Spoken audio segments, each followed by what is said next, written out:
Alex Witter. Yes, sir. My guy. So happy to see you. Happy to see you too, dog. It's been a minute since so Happy New Year, bro. So I was thinking about it last. I was like, man, ladies and gentlemen, potting, bro. Hello and welcome to the Hustle Over Everything podcast. This is the podcast where we receive stories, tips, and tactics from entrepreneurs who have done it. Today we have a focused podcast for you where we dive deep into a specific topic. And today we're talking about procrastination. You know what I'm saying? Procrastination was big for us. We asked our audience, what are some of the things you want to leave in 2021? And one of those was procrastination. The reason why is because I think a lot of us know that we can be better with procrastination in the past. Yeah. We believe that it's something that we struggle with. So let's dive deep into it. But before that, bro, what's new with you, dog? How you doing? I'm doing good. Man, you know, my birthday's coming up in 3 days. We're recording this on Saturday, January 7th, 2022. I'm about to turn 28, the big 28. I feel like when you cross this age, at 27, I still felt like I was like 21, but I feel like at 28, man, I'm starting to get this feeling of responsibility. Like, I gotta get my life together. And I feel like my life is together. I have everything is going well. Career is on its right path. We're building our platform. Everything is going great. But I feel like once you cross 28, there's this like speedy track, 24 months till 30. Like legit, when you break it down into months, you're like 24 months, I'm turning 30. And you start feeling like real adulty. Like, okay, where am I going? Where am I settling? Do I have enough money to buy a house? Do I have, when do I look to find a girl to settle down with? All these things start coming in your mind. Your moms and aunties are asking you, do you have any, when are you getting married? Like, we got to find you a wife. We got to find you a girl. My mom is starting to ask me these questions now because I'm the eldest, right? She's like, oh, like, what are you doing? Like, you should look at moving out of Toronto, save some money for a house. All these things are starting to come in my thought pattern. And of course we joke around like, bro, like 28, we were saying it earlier, Forbes 30 under 30, like this is you losing draft eligibility, bro. Right? So we have 24 months. I mean, you're turning 29 in like about 6 months, so you have like another solid year. So I think with our initiatives this year, hopefully it can catapult us to the draft boards, man, in the green room, so we can get chosen to be on the draft 30 under 30, man, because there's only 30 spots in North America, let's say, and in the media. So I think we'll compete in the media space when we apply. Yeah, probably. But that's how I'm doing, man. I'm turning 28, so that's on my mind. I'm organizing a little event for my friends and family next week. I'm excited to have Kristen over on Saturday. And yeah, man, that's how I'm doing, man. 2022, like always, that first 10 days is always birthday period for me. Yeah. I feel you. It's like it's on the cusp right there. Yeah. You know what I'm saying? 28, man. 28. It's big. So do you feel like you have accomplished what you want to accomplish by 28? I feel like I'm on track. I feel like I know I'm going to get to where I want to be with the success that I do want to have. But I look at my friends. A lot of my friends are now engaged. They're married. Some have bought homes. Some have children. Some are doing really well. Like they've bought properties and cottages and everything like that. Driving nice cars. And of course, as successful as I feel, as content as I feel where I'm at, you can't help but compare yourself a little bit. You can't help but look at, wow, like, should I be doing that? Should I be looking to have a serious relationship where I can build at those things? Because when you have a partner like that, a girlfriend or a boyfriend or girlfriend, you can build towards something. So I'm seeing them build towards something, and by them building it together, they're actually getting ahead faster. So I'm like, is that a hack that I should be doing? I know it works, but at this stage of my life, like, is that something I should consider? So I feel successful. I feel like what we're doing is getting us to where we want to be. Work is going really well, but there's like these big grandiose things which solidify you as an adult at this stage in your life. Then if I go into this stage of my life where like, hey, like this is where I'm at, it's still okay. But when you compare yourself with others, you're like, man, I'm a little bit behind. Do I have enough much saved up? How much should I have saved up at 28, 29? Right? This is like big boy stuff now that I'm thinking about. Yeah. Yeah. So I feel successful though. That's for sure. That's what counts, you know. Yeah. How about you? Like you're 28. 28, you know. How do I feel about being 28? It gets a bit scary to keep it a buck with you. You want to make sure that you are reaching the potential that you thought you could. Mm-hmm. You realize how fugazi your thoughts were. You thought you'd be like a multimillionaire Bro, by 28. I thought I was going to be a millionaire by 25. You know, it's BS. It's BS. You know, what we do is we always look at the extreme 1% of things. Mm-hmm. We don't realize how many people are still living at home with their parents, who are still not halfway close to where you are. You know, It's funny in my family. Like my siblings are asking me for money and stuff like that, and it's like I ain't even halfway where I need to be, and you're asking me for money. Like I don't got it like that. You don't got it like that. Yeah. This is what I tell them, you know. But the real thing is looking at where I was and looking to where I'm going. Mm-hmm. That's what I feel I have to do, you know, because comparison it robs you of joy every time. So I just have to look within myself instead of looking outside for my own satisfaction. Mm-hmm. You get me? And that kind of leads to what we're talking about today with procrastination. Because what procrastination really is, it's like a combination of fear and the want for more, you know. But let's take a step back and get into it, bro. Because we actually did some research, and we prepared some gems for you to deliver. So you know, I'm really excited against this because look at this, putting the expectation high.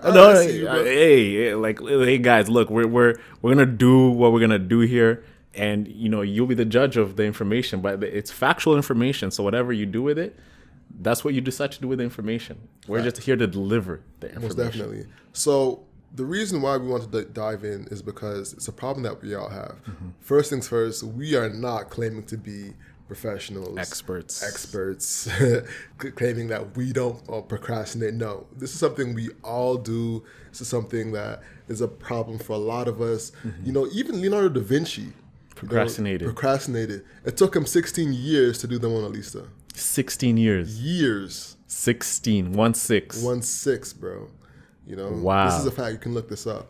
So, you know, procrastination is something that we all deal with. Even I remember listening to an interview, and Travis Scott was saying that he turned in his verse for Drake's album the night before.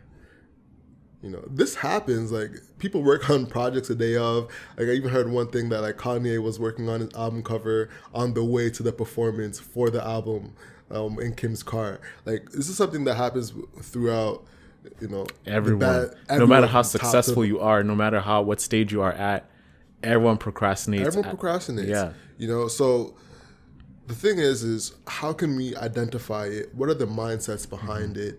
And how can we catch it so we can become the better us? Yeah. I think that's the difference. And you'd think the more successful you are, you'll think that I'm way over procrastination because I've mastered what it's like to be successful. I know what it takes to be successful. I did not get here by accident. And to be successful means that you have a high degree of self-discipline. Mm-hmm. So you're not a procrastinator. But even as you're successful, no matter if you're an athlete, celebrity, producer, whatever it is, you're procrastinating that workout. You're procrastinating working on that formula for your biology assignment or whatever it is. It's like, what is dragging you from actually accomplishing those tasks? And we're going to get deeper into it today. So let's talk about the science behind procrastination. Mm-hmm. So we looked up this doctor, Dr. Pierce Steele, a professor. He has organized procrastination to come down to an actual equation.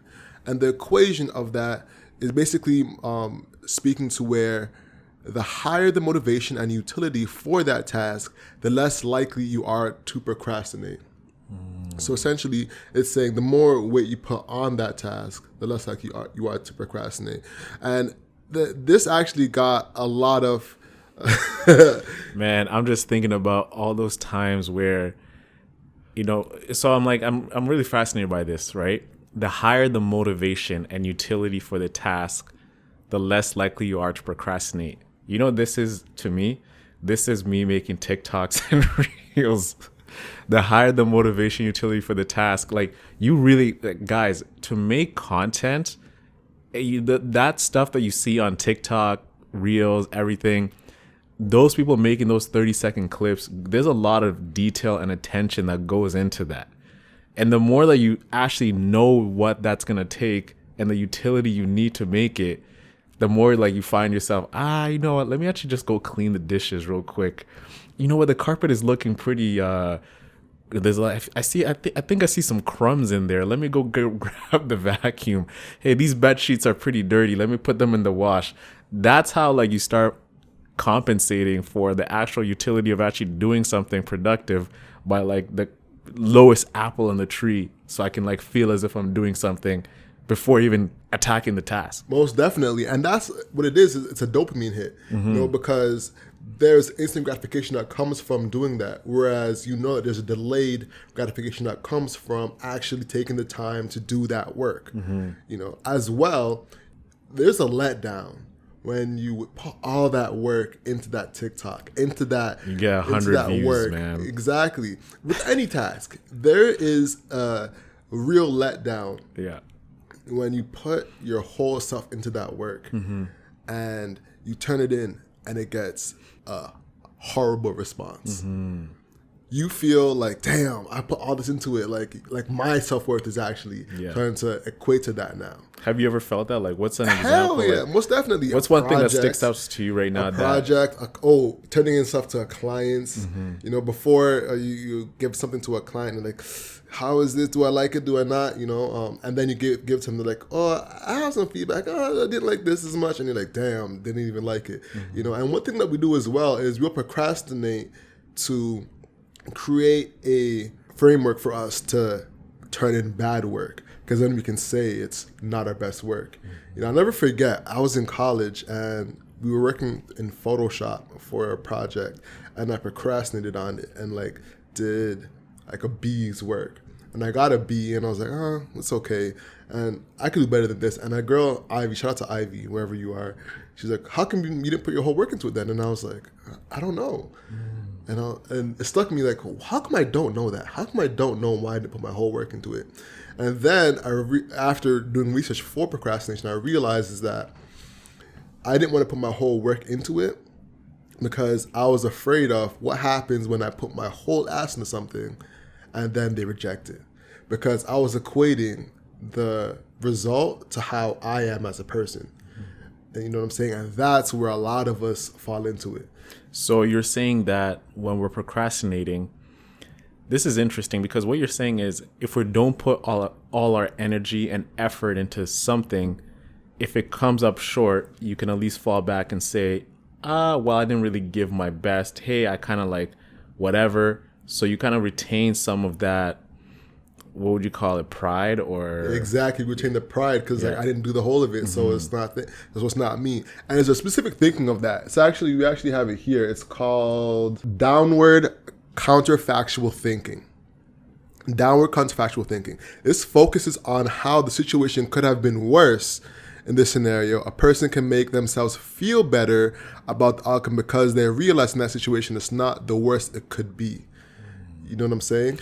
And the worst it could be, that would be you giving it your all and it coming and you still feeling as if like, hey, this was not the best it could have been. So pretty much what I'm saying is you gave it your all, and the reception that you thought you'd get by giving your all, you actually in reality got that perception. So that is actually attacking who you really are because you've given 100% effort and it didn't even materialize into anything.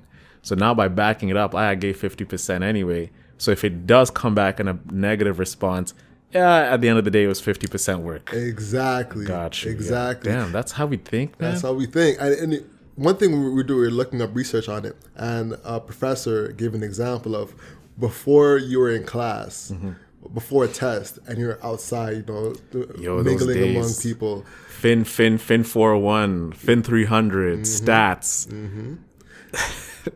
Everyone out there with their crib sheets. With their crib sheets, talking to each other. Oh, I only got 3 hours to study.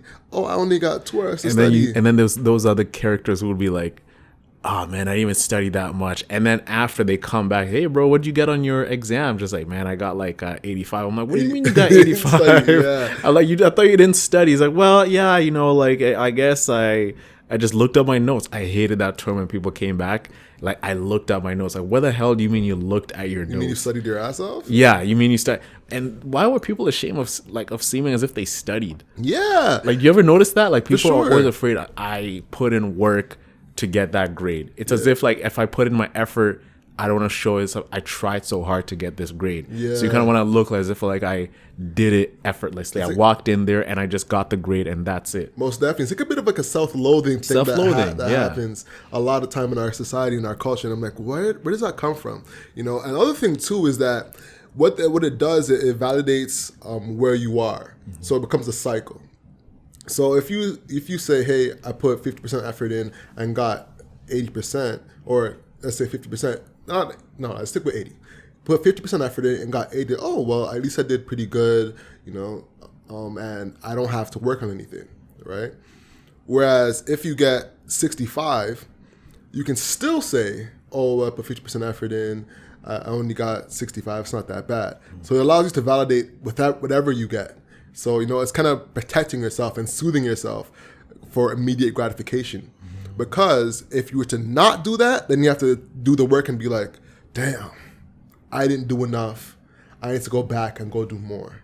And what it is an instant gratification to soothe ourselves, because what we want is the immediate dopamine hit of saying, oh, it's okay. You didn't do bad. You're not a bad person. You know, and that kind of goes into our whole aspect of needing continuous hits. Mm-hmm. Instead of being like, all right, I don't need a hit right now. I need to think about how I can be better, how I can strategize better, you know, and it's something that we all go through. Yeah. It's something we all go through. And what happens is it creates a cycle of soothe to rationalize, feel good, procrastinate. Soothe, rationalize, feel good, procrastinate. And it's a cycle we need to fix.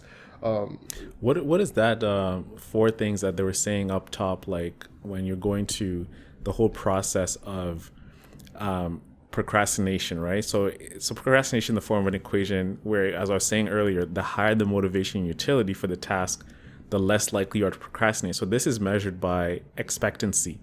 So expectancy is the level to which you expect to complete the task, and then B, the value, right? So the value of the reward you will get once the task is done. Third is the impulsiveness. So impulsiveness is the likelihood that you'll be distracted by something that will give you instant gratification. And then D is the delay. So in order to raise motivation, there's an actual equation for it. So motivation is the expectancy times the value divided by the impulse times the delay. So that actually gives you like, this is the level of motivation that is actually needed to, you know, actually get the task done. Exactly.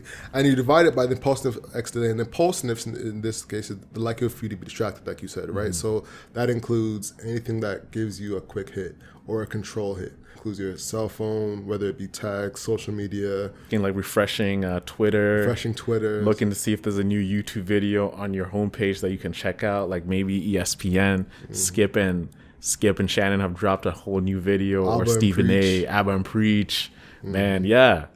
Like, so, you're looking to like see what I can actually feel good about and feel as if like I'm actually getting like a quick feel good hit instead of actually getting deep in the nitty gritties of everything. And there's also control factors too. Mm-hmm. And this is something I've done as well, is do something to get a quick hit of control. Because sometimes when you're going into something that you don't know what's on the opposite side of the work, you don't know what control you're gonna have within it.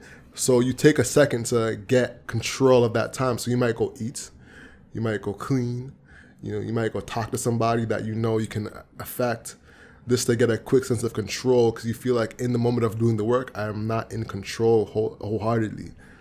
What do you like? So control as in, let's give an example. Let's say you are a content creator like us. What is a level of control in this situation? Just so we can give some context. So what I was saying is, you have to edit a project. Mm-hmm. and you're fearing editing the project because you don't know if you can control how good it's going to turn out. So before you go and get that project edited, you are going to the fridge to get something to eat because you feel that, oh, I just need something to eat, a munchie. When in actuality, you're just in fear of the actual emotion. So you're kind of putting the control over the emotion of getting into it and getting nitty gritty into the editing to get it done. And what causes that fear, even though you know you can do it? The fear of failing. The fear of failing, like the content is not going to match up to the expectations that I want it to be. Is it your personal expectation, or is it everybody within, outside, who's going to see this expectation that causes you to procrastinate? Is it the fear of the criticism? Both, because your self-worth is tied to the performance, right? So however it performs in your mind or the audience's mind, whichever you validate as more valuable, is what you're weighing it against, and that's the thing that the research has shown, is that we're so tied to that we kind of, to protect ourselves, we take a step back from it, which is becomes a self-fulfilling prophecy, Yeah, there's so many people I know who, to this day, that they know what they have to do. You can do it, but there's like this outside external factor that they're afraid of, that if they got a dose of that, like they fear the fear of the unknown. It's like, the people out there, they're going to do something, but I don't know how they're going to react. So you get the analysis paralysis of, should I do it? Should I start?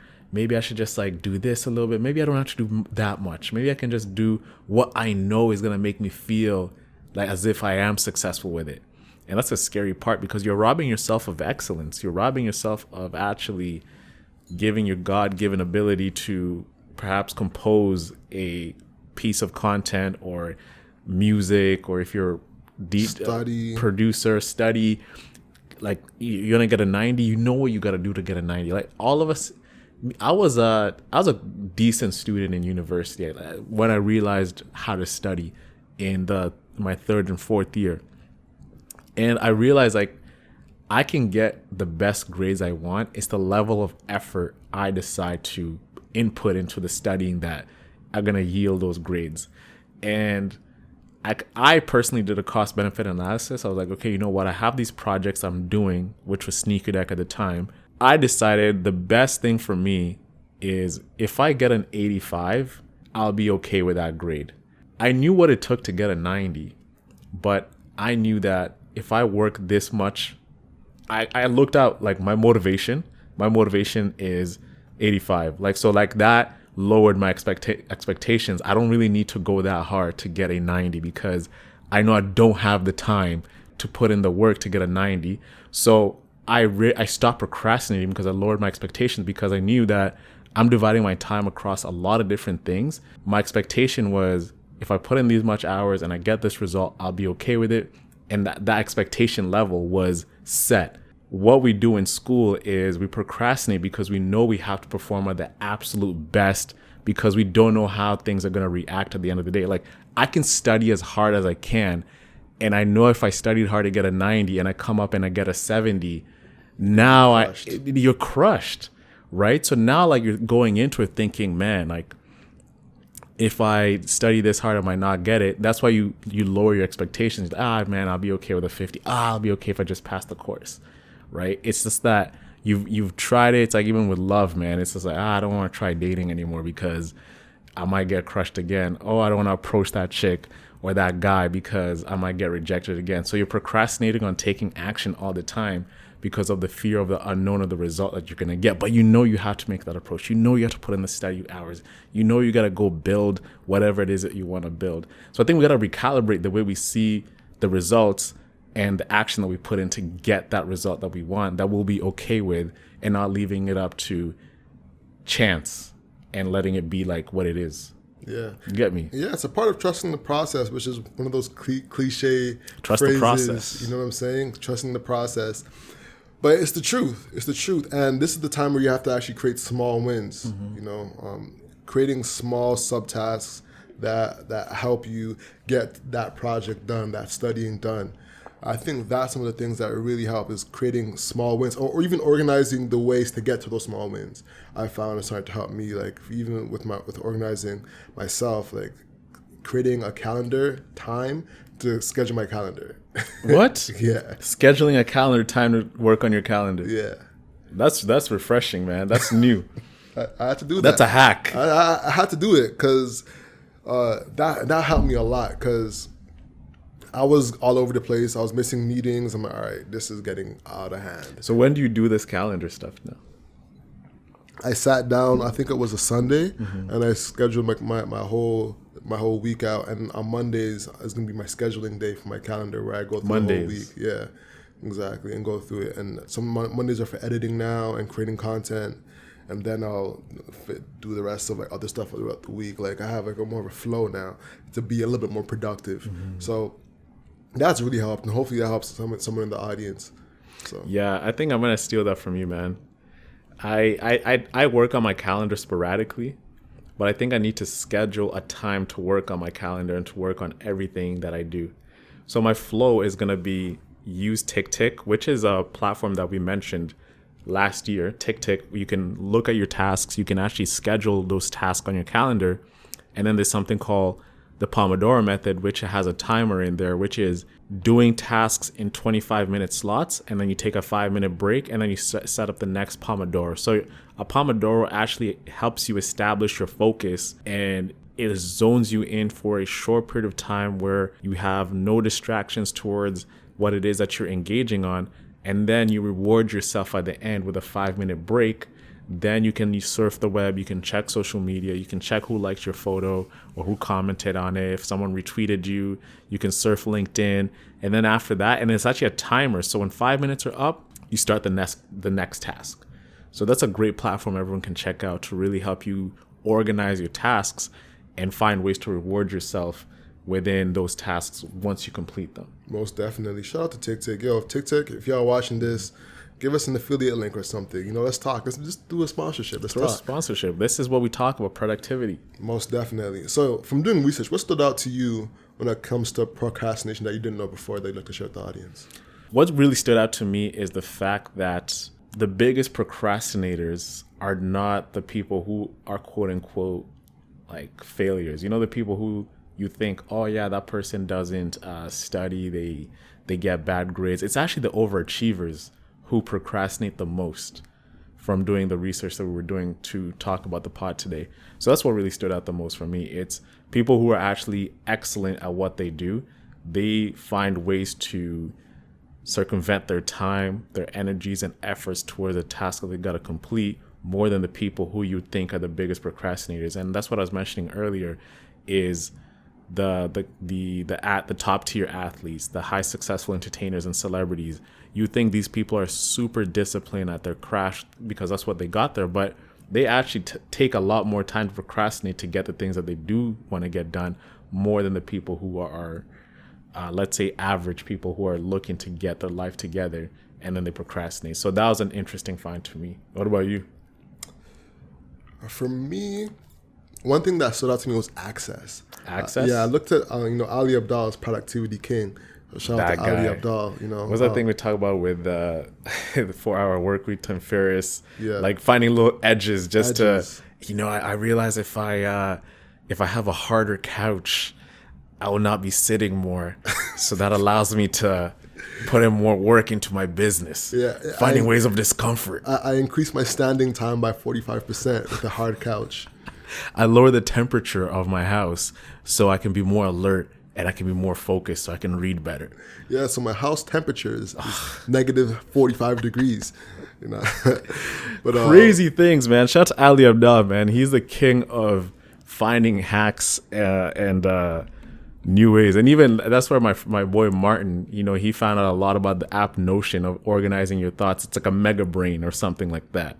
Startup bros love Notion. Notion. If you love Notion, check out this guy, August Bradley. We call him Daddy Bradley. Like, this guy was a guy we looked up to because the way his Notion was set up was just, it was like this breathing thing of just ideas and thoughts, and everything was just so connected to each other.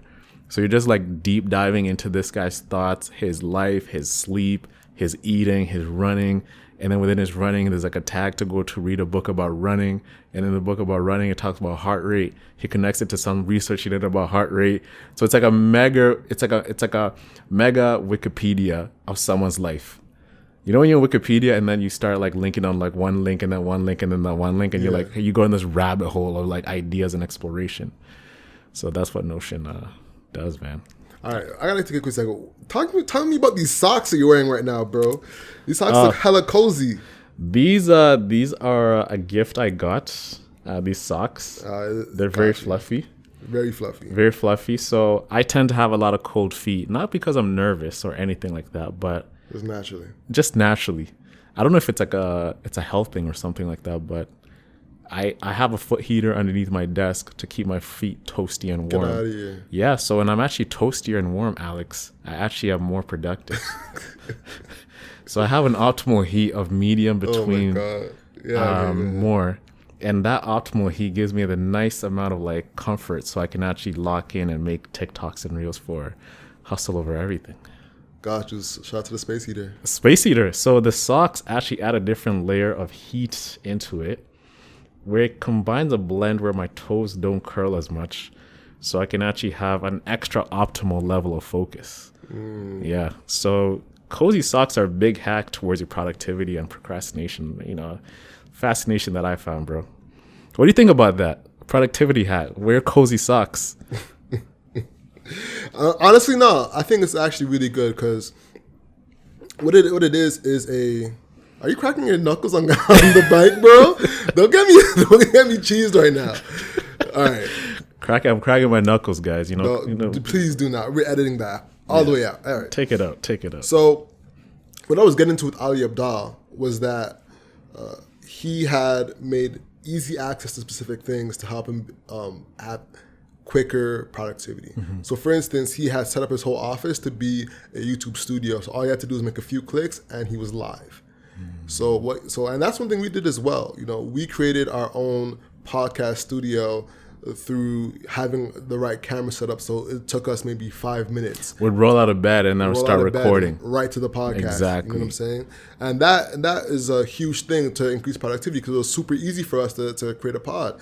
Mm-hmm. It's different now because we're using better cameras, better gear, trying to step it up. But things like that can really help us get access to it because a lot of times the hump of setting up equipment, you know, getting into that space can make it harder for us to get to that productivity flow. Yeah, let me pour you some water on that. Sure, appreciate that. Yeah. Also, what I think is necessary is a workflow slider. I mentioned this earlier. Workflow slider? When we were talking. A workflow slider with things that help you get into that workflow. That state of flow. Exactly, state of flow slider. So for me, I use the same thing you're talking about, the Pomodoro Method. I use music, jazz music, to help me get into that state of focus. I also use aromas as well to get into that state of focus. Mm-hmm. And once those are going, like it starts to... we start turning form follows function. Exactly. So having those mental triggers to get you back into that state of flow are super helpful. Mm-hmm. So whatever you actually have as a state of flow, I would love to know, like, what are some of the things that you use to create a state of flow for yourself? Comment below. We'll have a little blurb in Spotify if you're in Spotify, or just put it in the charts in Apple and give us a rating while you're there. Yeah. And, I want to touch upon like flow. Jordan Belfort, the Wolf of Wall Street, actually used to do these things to get in a state of flow, to really get in the zone. A lot of salespeople do this. A lot of people who are in environments where they really need to get in a state of mind to really execute a task. So if you're a salesperson, you really do it because you want to get into a state of mind when you're making cold calls, you are hot and ready, like Little Caesars, ready to go. So he used to smell peppermint. And whenever he smelled peppermint, he will actually trigger a state of mind, which will allow him to get in that flow state. And the thing about flow, there's actually something within our brains. It's like it's a receptor, and it's called the anandamine. The anandamine, it's from a Latin word called ananda. And ananda is the bliss molecule. So the reason why you can actually feel flow is because you actually get in a state of bliss.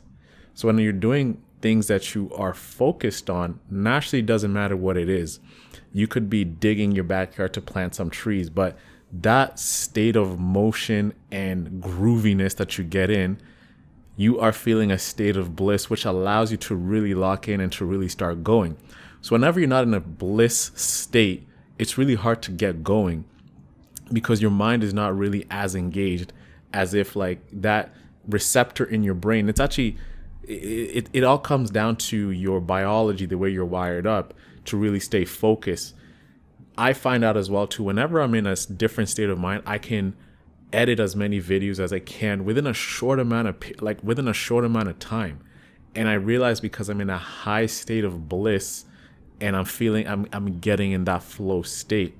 So the ananda mind is something within our brains that allows us to really focus in, and not necessarily focus, but to really get in a feeling of stride, which allows us to slowly pick up our focus as we continue working on the task minute by minute and to the hour to the hour.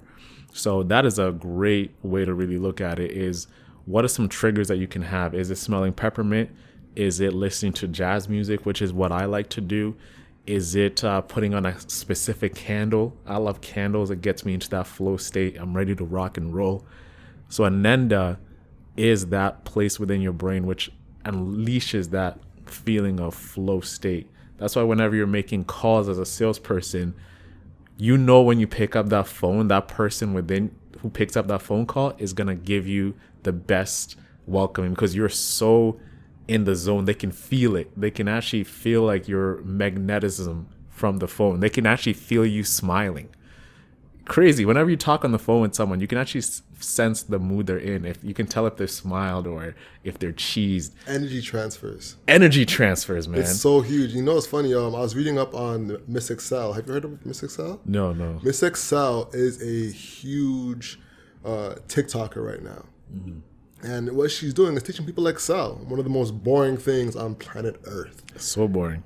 So what she does is she'll create a TikTok and do a quick tutorial on Excel. Mm-hmm. And she's blowing up, right? Combines dancing with Excel tutorials. And she was interviewed on how she's been able to do this. And one of the big things she says is, what people don't understand is that this is actually an energy transfer. So what she does is she hypes up herself and gets in the mood. And once she feels like she got that energy going, she runs to her camera, turns it on, and starts dancing and starts getting into that zone, and then gives it the tutorial. So it's an energy transfer, and that's what TikTok usually is. And that happens a lot, especially in sales and talking to people. It's an energy transfer, and that's why you feel so wasted by the end of the day, because you're giving so much energy to these people, to these Zoom meetings, to these whatever's. So by the end of the day, you're feeling exhausted. Speaking of Zoom, man, what is it about Zoom that gets us mentally drained? After, because you're physically within one place, you're not even going anywhere. But after that, once you press leave meeting, you're like, wow, that I feel exhausted. What is it about that? Bro, it's exactly the energy transfer. It's energy transfer. That's exactly what it is. Because you have to put yourself in a specific frame of mind to go from Zoom meeting to regular self, put that little mask on. You know what it is, bro? It's like think about like the interaction you have on Zoom and the way we're talking right now. When you're talking right now, I can interrupt your thought, but I'm not really cutting you off. It's like I'm adding more fuel towards what you're saying. I don't really have to look at myself when I'm talking to you. So when we're talking on Zoom, I'm not even looking at you. I'm looking at the other screen, which is me. And I'm looking at, am I smiling? You're so self-conscious of your whole being that you're sitting there, okay, I don't look as enthused. Oh, should I have laughed at that? Wow, like that's how I'm doing. That's my background.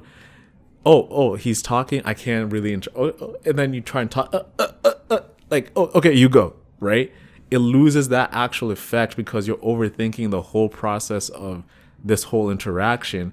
So when you're done talking, I think when you're done talking, you come back into yourself, but your mind is so it's overly engaged with a lot of things outside of the interaction. I think that causes that overexhaustion in thinking and just being self-conscious. Yeah, and it's like face-to-face interactions at scale. Because you hit on something good, is the facial expressions that you have to have. Because I'll never forget, when I was at Afrotech World, it's a faceless experiment. It's faceless. It's faceless. You're using an avatar. You're walking around. So all you have to do is use your voice instead of your face. And that made a huge difference in interaction levels. Really? For sure. Wow. You don't have to have your face in people's face all the time. Like, you don't have to be like, hey, how's it going? Like, and look at the camera, maintain eye contact with the camera the whole time, and worry about interacting with people's face. And also, when other people don't have energy, you try to like make up for their energy sometimes, because it doesn't feel equal, right? So, and their lack of energy can take some of yours as well. So that's some things that take energy. It gets you drained up, man. Word. It gets you drained. Word. But yeah, the energy transfer is really real. So let's work towards wrapping up. Some of the action items you can take from this podcast are identify dopamine hitters. So what that means is identify what's distracting you and giving you that quick dopamine hit that stops you from diving into your work, because that is delayed gratification. And that includes your cell phone, social media, cleaning, eating, making that call, all those type of things. Next, create subtext. Next, create subtasks. Small tasks to get a bigger project done. And have easy access to those subtasks. So if you have a bigger project, create small tasks that you can get done in an easy manner to get to that next step. Breaking things down, that really helps. After that is flow state slide. So we talked about using hit of peppermint. Candles. I love candles. My favorite candle to really get into the flow state in the morning is a candle I get from Bath and Body Works called Flannel. Flannel. It's actually burning right now. So that's why I'm locked in. I feel locked in. Flannel, that's what you're smelling right now, bro. Flannel. What do you think about that? Not too shabby. Gives it a little bit of a woodsy. It's a woodsy. It's that's the patchouli. Patchouli. You're a scent dude, eh? I'm a scent guy, bro. Even my colognes, man. I always choose different colognes for different seasons. I feel you. So I have a summer cologne, I have a winter cologne. A winter I go for more like a musky, woodsy. And that's what you do by seasons. I do it by feeling. Like, feeling. I have like 3 or 4 colognes that I do for like feeling like. You know what's funny? I'll never forget. Rory tweeted, "You guys remember cologne?" I was like, "Yeah, you dirty ass.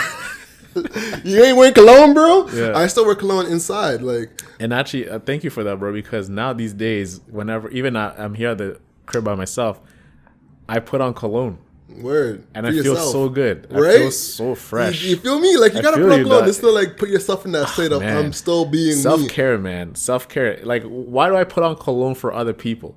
Why not? Why can I smell good myself? Exactly. Like, why? Word. Life is short, man. You got to be smelling good, looking good, feeling good at all times. That's why I wear nice clothes, even though I know I'm not going out, because flow state. Clothes like this Hustle Over Everything merch. Hustle Over Everything merch, cozy pack. Cop that. $100 on the website. Most definitely. You know what I'm saying? So back to flow state slide. So let's expand more on that. Like, what do people need to remember? So things that get you back into your flow state.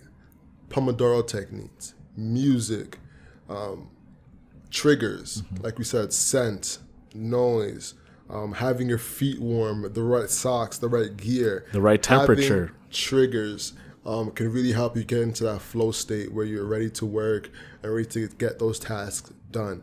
Or even having a trigger for that item. Like, all right, I need to get this editing done. I want to get my socks ready and all that. Put my socks on. Boom, I'm in my editing zone. I'm going for it. Even working out. A lot of people who procrastinate to work out in the morning. One book, I believe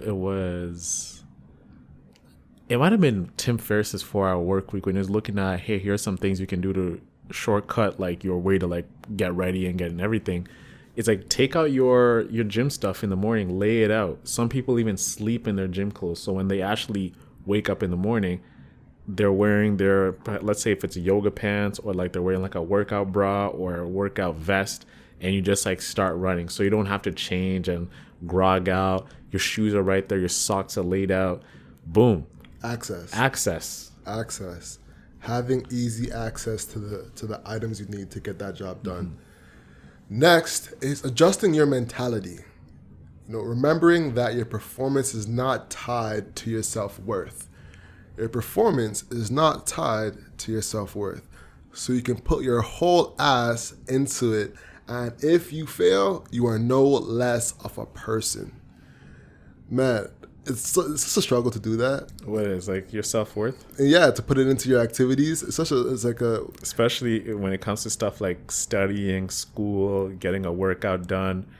You're fit, but you're still procrastinating, and you're like, I'm so unfit, I'm not worthy, I'm not smart enough, I'm not that guy. But you gotta just really recalibrate and look at what are the things that are holding me back from actually giving maximum effort.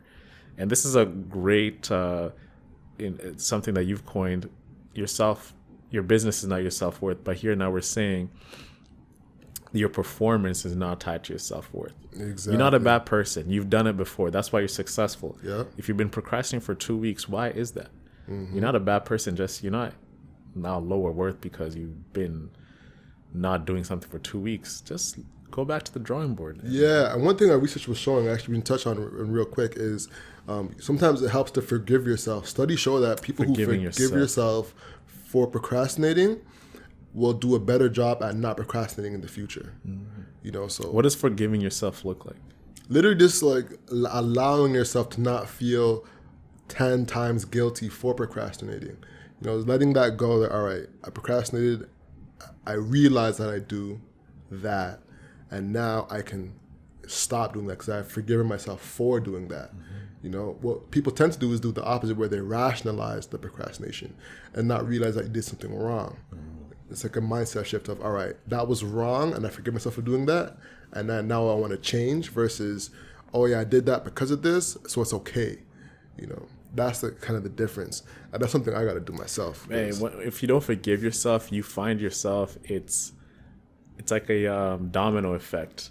You start dwelling in that negative thought, you actually reinfect yourself more and more times, and it carries on to other activities. That energy transfer, you don't really execute the activities the best way you can because you're still worrying about, man, I had these expectations that did not even come through. How can I be that guy that I want to be if I can't even get this done? That is like something I think about. You know what I do? I tend to think about the future Owen, and then that future Owen is looking down on the current me of this version, this year. And I look at future Owen looking down on me like, how you want to be this guy? Like, look at you. You're not even doing this, right?